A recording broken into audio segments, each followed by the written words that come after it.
We all know that the bar to becoming a heat pump contractor compared to other forms of contracting is relatively low. Electricians are adding heat pump, plumbers are adding heat pumps. There's a lot of people putting out a shingle that says, yeah, we do heat pumps. The nature of the competition, especially in heat pumps, is growing, is becoming much more competitive, and the nuances of different types of competition are becoming increasingly important. The answer to that is, do you have a story that separates you from everybody else?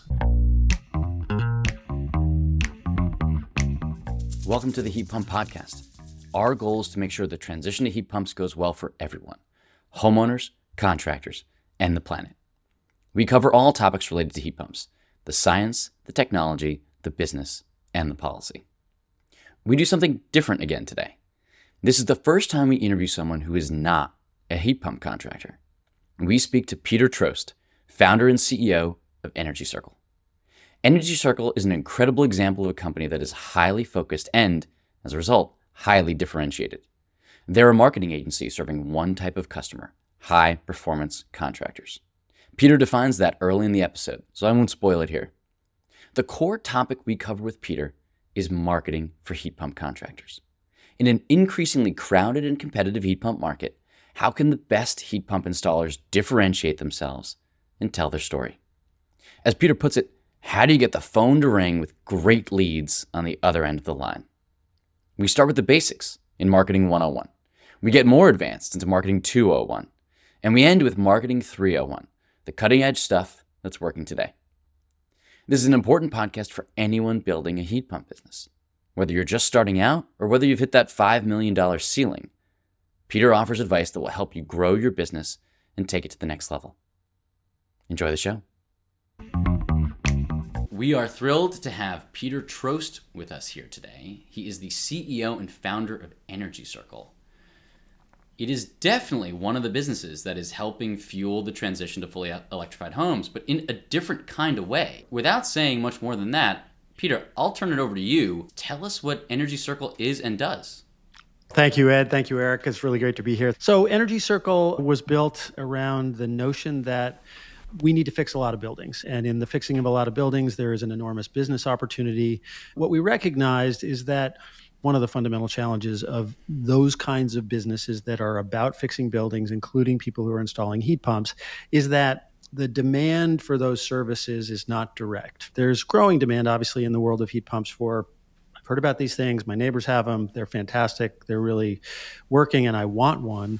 But there's also just the whole world of people that just have problems. They don't know that a heat pump is a solution to the problem. They just know that the room over the garage is freezing cold in the winter. So what makes that interesting from a marketing standpoint is it's for something indirect to the solution. Being someone who's been in marketing my whole life, came around to the conclusion that's super challenging, super interesting, and a lot of fun to help people in this industry, high performance companies, find their way to the leads that can help them sustain and grow their businesses. And what's happened over 15 years of being in business is that people have asked us for a lot of other things besides leads in the general field of marketing. The company has grown and expanded into technology development and so forth. So that's Energy Circle. Can you clarify a little more? What do you mean by high performance contractor? Like, who are your customers? Nothing happens in a house unless a contractor goes into a house and does some work. So we built the business model of Energy Circle as very contractor centric. What's happened over time is that we serve various other entities of the industry. We manage the buildingscience.com website for Joe Stiebrick and Betsy Pettit, and we work for various associations and so forth. But our real central focus is making contractors more successful. And we define our market as high performance. From a business model standpoint, that includes both companies on the mechanical side, so traditional HVAC, as well as this new breed of kind of heat pump contractor. It also includes envelope-oriented companies. This often misconstrued term called home performance, which I think sometimes in the old days was the term for an envelope contractor that did air sealing. And now home performance has become a much more holistic definition of companies that are handling both the mechanical and the envelope side of things, but lots of others too. We help energy auditors, we help raters. I think we consider one of the components of being a high performance contractor to be this idea that you at least understand that the house is a system. But high performance also goes well beyond just the service delivery. It is your customer service, it is your marketing, it is your manner in which you treat people, et cetera. We think that by being singularly focused on those kinds of contractors and letting them become the rising stars of the industry, that it's going to bring the whole industry up. Got Love it. So that. it's not about how many services they offer. It's about this mindset. It's about this philosophy. It's about understanding the building as a system, the customer experience. Remember that what's on the mind of a homeowner is a whole bunch of different things. It's, I'm tired of this room over the garage being so cold in the winter. It's, I'm about to have my first child and I want this house to be as healthy as it can possibly be when that child is born. So it is a whole manner of different things that cause the trigger, that cause someone to say, okay, I need a contractor. It's at that point that good contractors who have good processes can engage that homeowner in a bigger discussion about the overall performance of their house. And we believe that companies that are good at that, triggering that kind of conversation, end up solving problems better for homeowners and doing better, more profitable jobs as a result. Can you go one click deeper on how you serve them? Marketing agency that's thrown around a lot. What do you actually do for those customers? Yeah. When we first started Energy Circle, we were thinking of it being more of a software as a service, like a tool company where, here's something that you can use and pay us $25 a month. And what we discovered is that most contractors just said, I need you to do this for me. So we are capable of essentially being the marketing department of a contractor. And that is everything from Google search advertising to social media advertising to developing content to making sure that everyone has a really high performance website to all kinds of new marketing tactics that are starting to come about and are starting to work now. We have no real biases towards any particular type of marketing other than we don't want to spend marketing dollars poorly. It's a critical investment by contractors. It has to work. And part of the beauty of why we tend to orient so much towards digital marketing is that pretty quickly if it's working, right? The data is all there and it's not like a big fat radio buy that's out there in the marketplace for 4 weeks and you just really have no idea if it's actually working and it's a sunk cost you can't do anything about. In most forms of digital marketing, we are constantly tweaking. But if you do something for a week and it's not flying, you alter course and go forward. It's interesting. In a couple of cases recently, we've gone back to some traditional things like direct mail postcards, and we've gotten some effectiveness out of that. So it's an interesting time in marketing with all that's happening in artificial intelligence. And our job on behalf of a contractor is to keep our eyes on what's going on, be at the cutting edge of what is working, and also be on the cutting edge of what's working in this unique sector that we're talking about, what's on people's minds, and making sure that we're helping our clients seize that opportunity. We've heard several times from the stories we've gotten from entrepreneurs in the space, getting leads consistently at a good cost is a make or break hurdle as folks start out. And then also as they hit various growth plateaus, like you've got to get to that next level of enough demand to warrant getting that next truck, hiring that next tech, that sort of thing. It is a central challenge, and it's a particularly challenging one for people who own contracting businesses because the stair-step process of growth is several new employees and an entire new truck and all of the equipment that goes along with that. And in order to be able to do that, you have to have a predictable volume of lead growth in your system so you can make smart business decisions. Peter, why do you think that your original hypothesis was, hey, we're going to build tools for contractors to own the marketing themselves, and then you realized, hey, they need us as Energy Circle to come in and provide this full service? What is there something about the contracting business in particular of why it's worked out that way? Yeah, Eric, I think it's largely to do with size. And we want our business model to be one that can serve companies of all sizes because we think the solution. The process of fixing a lot of houses is going to take a lot of players. Over the years, we've served contracting businesses from $750,000 in revenue to $100 million in revenue. The sweet spot for us tends to be in the 2.5 to 10 million. I very much want our company to be able to serve that smaller contractor and to help them grow. So we've structured ourselves to be able to do that at budget levels that are appropriate for a business of that size. At the end of the day, you should only really spend a amount on marketing that is some percentage of your gross revenue. And a lot of people in contracting businesses talk about 7% as a sort of a place to start the conversation of what a marketing budget ought to be. Lots of HVAC companies that have been in the market for a long time and have lots of service contracts and established relationships are doing it at less than 2%. But it really depends on the situation. No matter what, it has to be cost effective for the business. And it gets to be a very complex world. Of the cost of a lead for furnace replacement is a whole lot different than the cost of a lead for attic insulation or something like that. We get very deep into people's businesses and understanding exactly what their economics are, which leads qualify best, close best, and result in the right kind of job sizes. We really want to get into marketing 101 and then a bit of 201 and maybe even 301. So let's start at the basics. Yeah.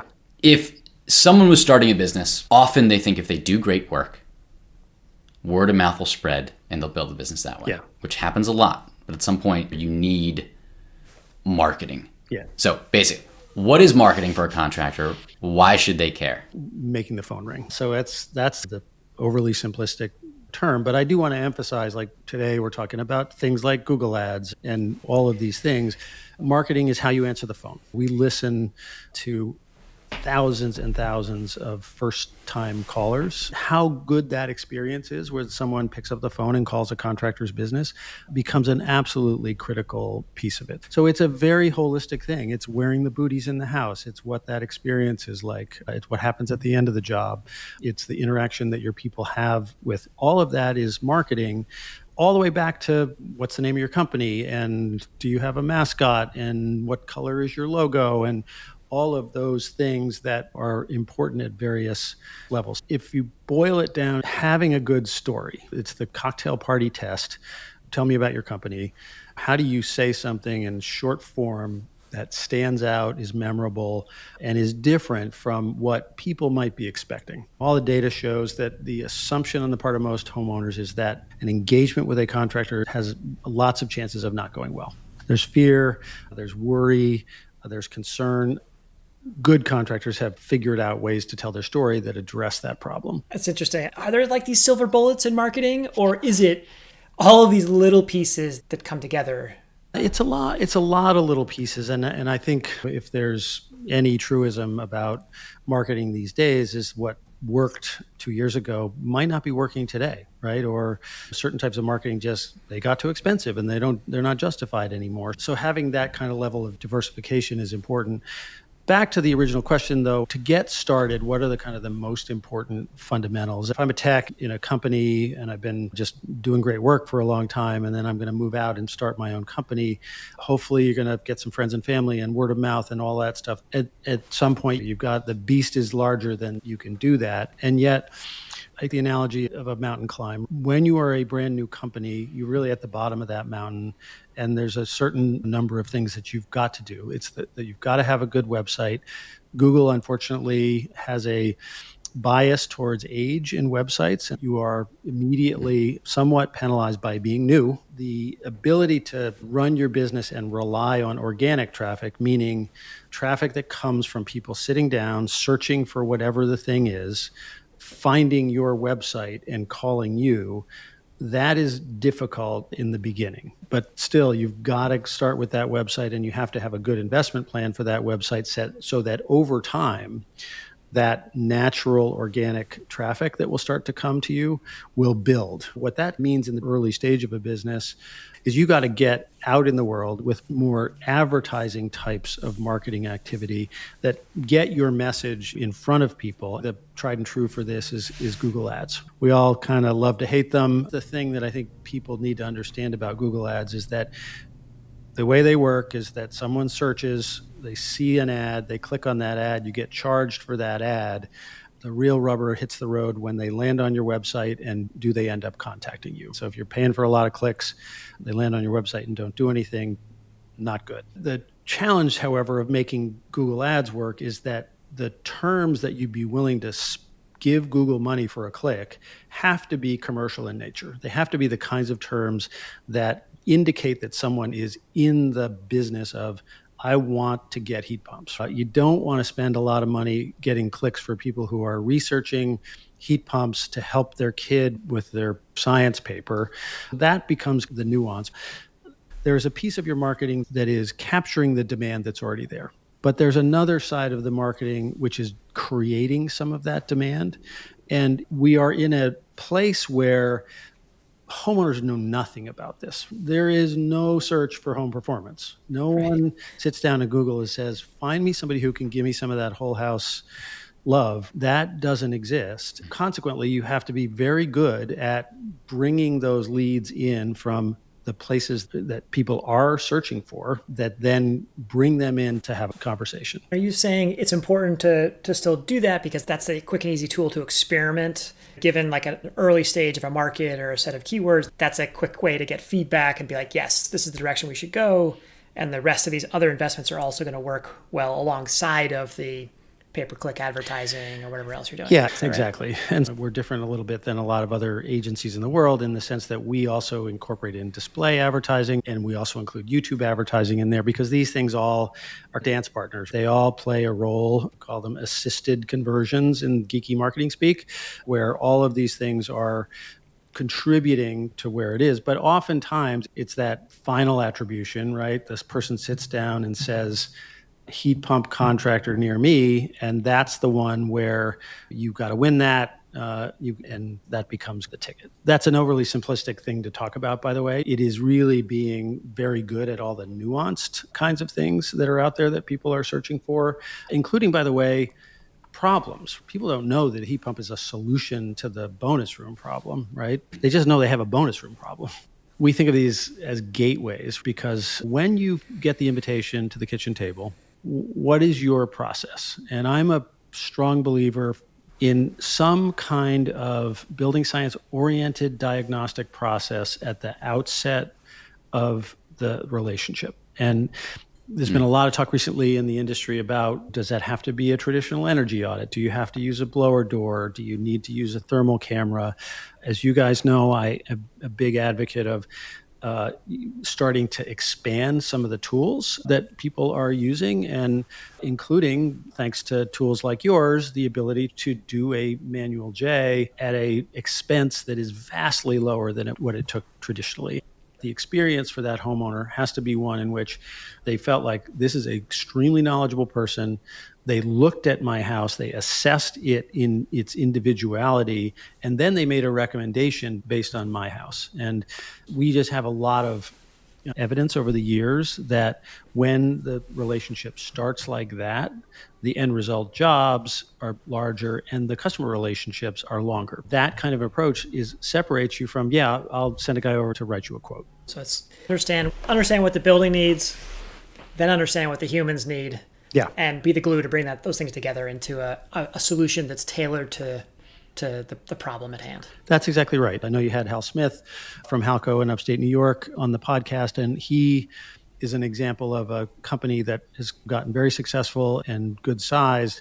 He does everything. If you want a wind turbine like yours, Eric, if you want solar, you've got a moisture problem because of poor gutters, if you want your basement refinished, he can do all of it. What I think is so important about that initial relationship is that he's building customers for life. He's got 10,000 people on service contracts. It is very often the case that the full suite of things that you might do to really address a house and turn that house into a high performance building are never going to get done in the first job. So I think contractors have to recognize that your goal here is a lifetime relationship with that homeowner and a clear process of how you serve their needs and remind them of their needs over a long period of time. Let me see if I can replay what sounds like marketing 101. It's how you tell your story. such that the phone rings. Yeah. Yeah. That is all aspects of how you tell your story.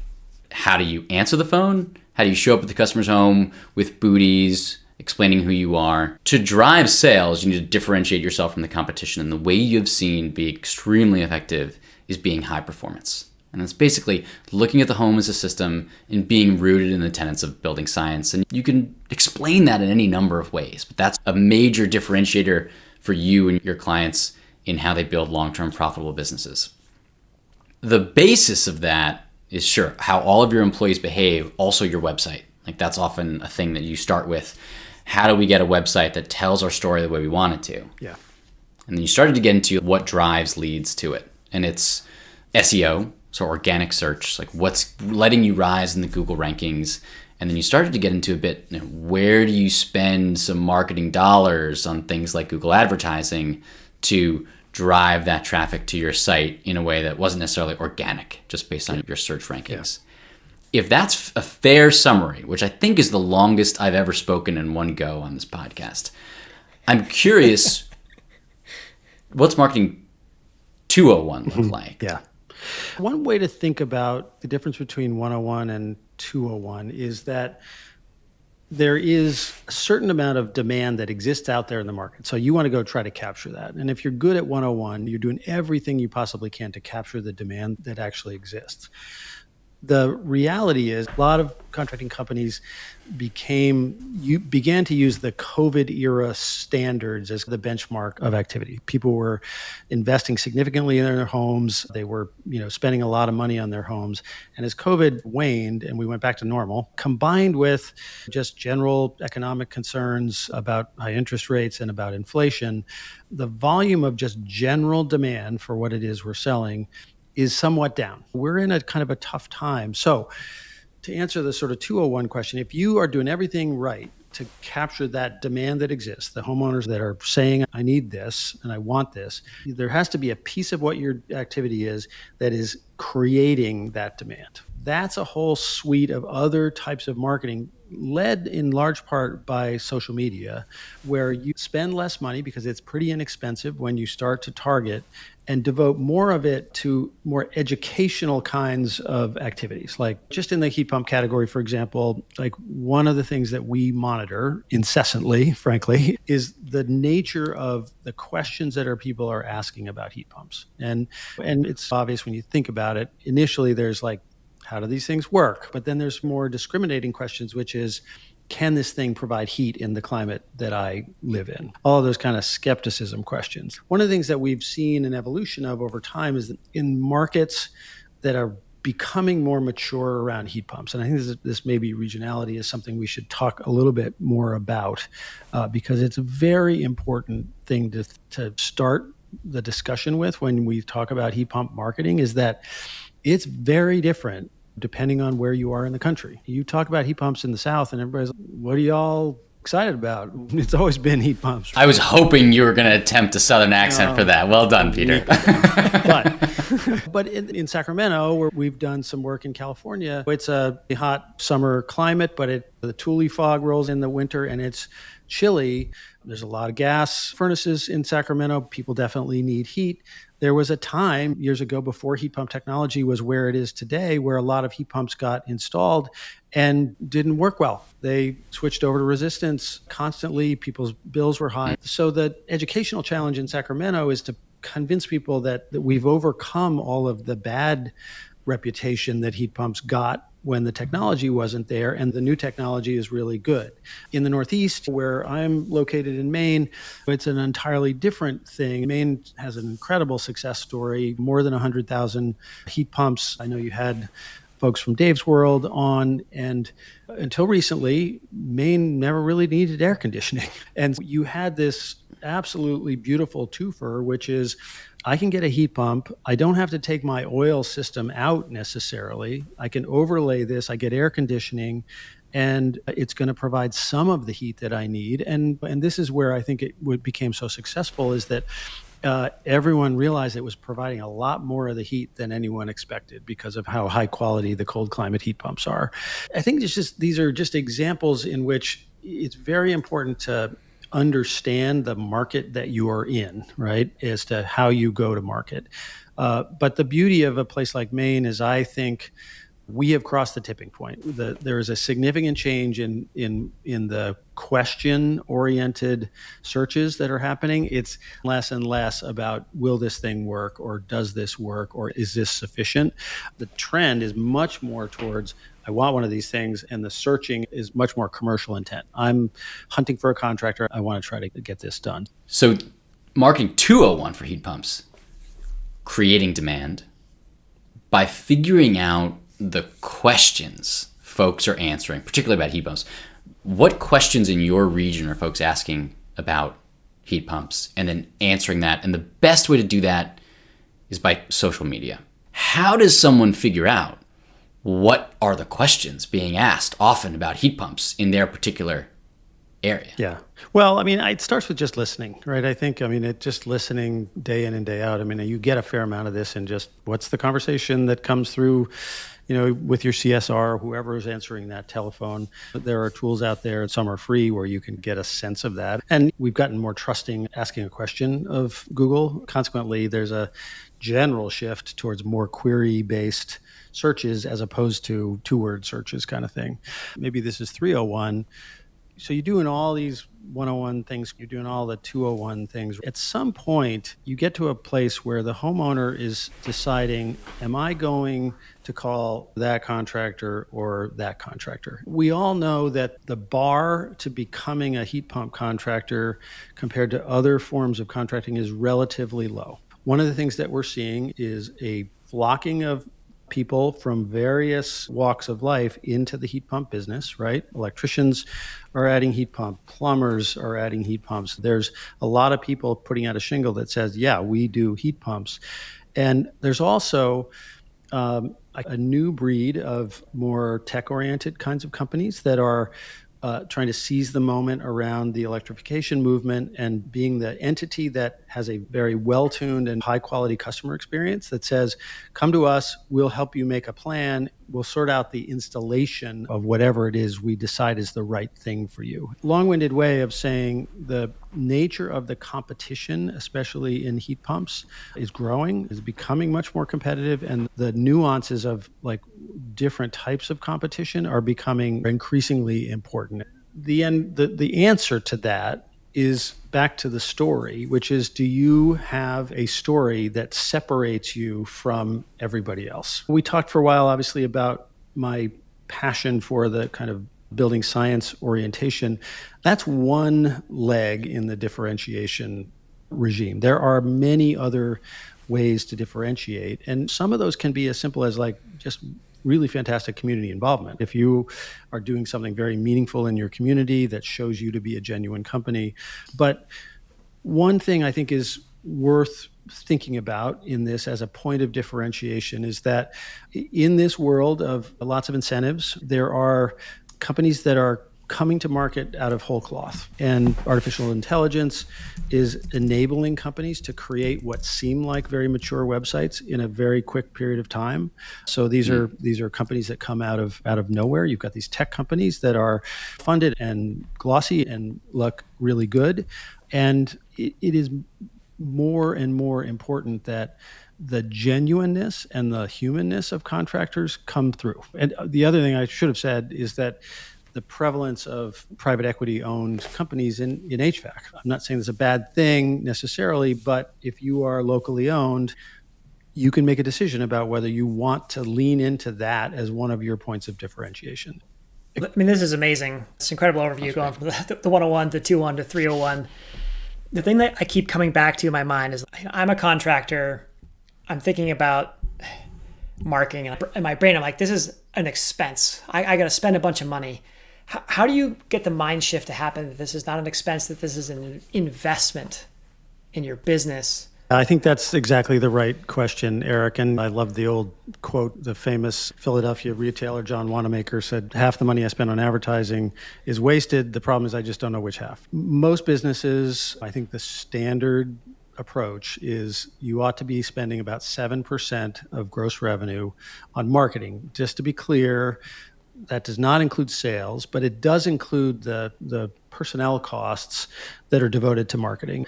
Again, it's a sort of a center of a bell curve number, but it is something. To say you should spend that much money is the beginning of knowing what really the conversion rates are in your business, such that you can know at any given time, this is what I'm spending for a lead. This is how many leads are qualified. This is how many of the visits, whatever form that visit takes, we convert into a quote. And this is how many quotes close. And that gives you, at the end of the day, a specific number that is, in order to get this job that I charged $18,000 for, my cost of acquisition for that job was X. If you take that 7%, this is what I want people to be thinking more about. If you are spending more than 7%, and remember, we're talking about margin, this is just coming out of your margin. If you're spending more than that, you need to really look hard at whether that particular type of marketing is continuing to work for you. Having the access to those kinds of numbers so that you can be doing that math and saying, we've been going to home shows for years. Home shows are costing us X, and this is how many leads we're getting from them, and it's not working anymore. You need to have that kind of quantitative approach, I think, to your marketing, as opposed to saying, geez, we can't not go to the home show. We haven't missed one in forever. One of the things we really try hard to do is make sure that people are in tune with their numbers, and that always and eventually comes around to having some kind of a CRM, a customer relationship management system. Titan is obviously the big name, a very expensive one. It's a lot more than a CRM, obviously, but it was an effective tool if you can afford it to help run your business, but it's not necessary. Makes sense. So, and I like to tie it back to how they're treating their own customers. Is a system just like a home. Yeah. And you said one of the key pillars is to approach the home using some kind of building science, and really that's about being data driven in some fashion. Yeah. And that's what you're saying. You need to understand those numbers for your business. And sure, it would be great if you're on a platform like Service Titan or others that really is very sophisticated and can pull all this data automatically. But sometimes just starting with a spreadsheet and just getting something. Yeah. You might be off by plus or minus 20%, but that's better than just completely guessing. Yep. You can make good progress down the path to a more sophisticated approach over time. Yeah, that's exactly right. And one of the starting places when we begin a new relationship is just to make sure that all of the systems are in place to be able to do that measurement. And one of the beauties of digital marketing is that can be done. We use call tracking, so we know for every single telephone call, we know the source of that call. Did that person see a Google ad? Did that person read an article on your website? Where did that person come from? We have a treasure trove of data over time of what's working, what's not working, and which ones are converting and which ones are not converting. CRM intimidates a lot of people, and it seems like a big software project and has chances of going awry. Most of the time, whatever data you put into a CRM, you can export out. So if you outgrow it and it doesn't work, it's not a big deal. Try something and get going and record everything. And I was thinking we might switch gears to get a little bit into some kind of market insights. Can you give a quick sense of, like, across the country, are there certain regions of the country where it's mostly the homeowners are still saying, what the heck is a heat pump? Versus they're like, hey, I need a heat pump. I've got a comfort problem, and I'm trying to figure out which of the 5 contractors in my area are the ones that I want to go with. Yeah, it's a hard thing to do. I think like some of the regionality that I talked about earlier, in the case of a southern heat pump, it's always been a heat pump. Maybe there's an opportunity for a more efficient system here, maybe addressing distribution to get better comfort. It ends up being a very tailored thing. I don't want to undervalue the role that incentives have, because it's hard not to look at the country and say, okay, these very rich incentive states like Massachusetts and California and New York are quite successful in the world of heat pumps, and it's in part because they've been heavily incentivized. And there's a whole category of people who learn about the existence of a rebate and want to take advantage of that. The other piece that I think is really important for people to understand is that all of those programs in the IRA are very oriented towards low and moderate income, and people hear that and say, I've made a kind of business decision that I'm not really participating in low income, but The definition of moderate income in the IRA is 150% of area median income. So typical family of four, I think I'm roughly right in this, is in Sacramento, which we talked about, is like $140,000 a year in income. This is us, right? DOE says 70% of the homes in the US are in this category of moderate income. The marketing tactic to get at that audience is very nuanced. This is an audience that think of the improvements that they're making to their house more as things that they'll do themselves. There's a lot of things that go into deciding what's the right marketing strategy for any given contractor.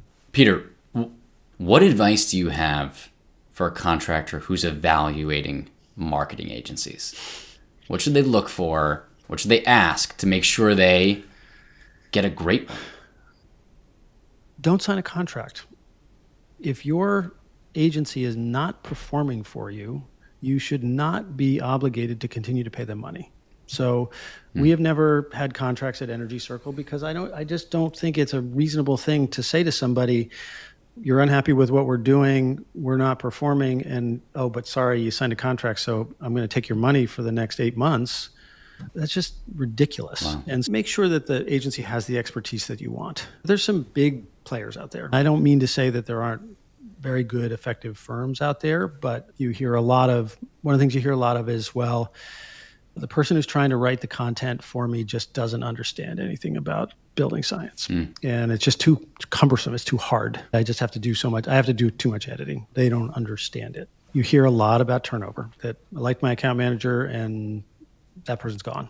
So I don't know. It's a tough question, and I'm not trying to throw the competition under the bus. We tend not to get involved when there's like a beauty contest. We'd love more beauty contests if someone's considering us versus somebody else. It just tends not to be the case. People more understand who we are, understand that we're a good fit for them, and they come and ask for a conversation with us, which always starts with a free evaluation of, can we really move the needle for you? So it strikes me you do exactly the advice you gave. You're massively differentiated. You've figured out where you want to play. You tell your story well. And you start a sales conversation with not a building science evaluation of a home, but a marketing science evaluation of someone's business and can you help them? Yeah. Which actually, I think that's almost where you started the pod, which is a nice and fitting place to wrap up. Yeah. Nice. So speaking of wrapping up, we usually like to ask, what are a couple of sort of tactical recommendations? Someone who's trying to start or has already started a heat pump business and is really trying to move things forward, what would you recommend? I think leaning into, in this marketplace, like the first thing is make sure whatever your system is for the capturing the demand that exists here, make sure that's tuned up. But I think we're having some real success by leaning into more of that creating demand side of things with sort of a mix. We talked about social media, pretty simplistic way to talk about. Facebook continues to be a good workhorse. Instagram is a workhorse. We're starting to get some traction with Reddit advertising, and that's pretty interesting. All of the traditional ways that we built awareness, which was TV and radio, were that now TV and radio is increasingly accessible to us in the form of things like Spotify and like streaming TV advertising. And these things that historically were out of reach, I am increasingly recommending to people that we really have a pretty sophisticated kind of awareness and educational component to their programs. I just want to make it clear, because all of those things are super targeted. The only people we're talking to and putting anything in front of on Facebook are homeowners of certain characteristics that have these interests in mind, and it becomes a very super rifle shot targeted thing. That means it's not very expensive. Cost of advertising is all about the number of eyeballs that you're sending your messages to. And when you narrow those eyeballs to just the right people, the cost of it is very comparatively minor. Nice. Love that. All right. Peter Troast, thank you so much for joining us on the Heat Pump Podcast. It's been great, guys. Thank you for having me. Thank you for really good questions. I think we redefined 101, 201, and 301 in the course of the discussion. Thanks for listening to the Heat Pump Podcast. It is a production of Amply Energy. And just a reminder that the opinions voiced were those of our guests or us, depending on who was talking. If you like what you've heard and haven't subscribed, please subscribe in your favorite podcast platform. We'd love to hear from you, so feel free to reach out. You can reach us once again at hello@amply.energy. No.com, just .energy. Thanks a lot.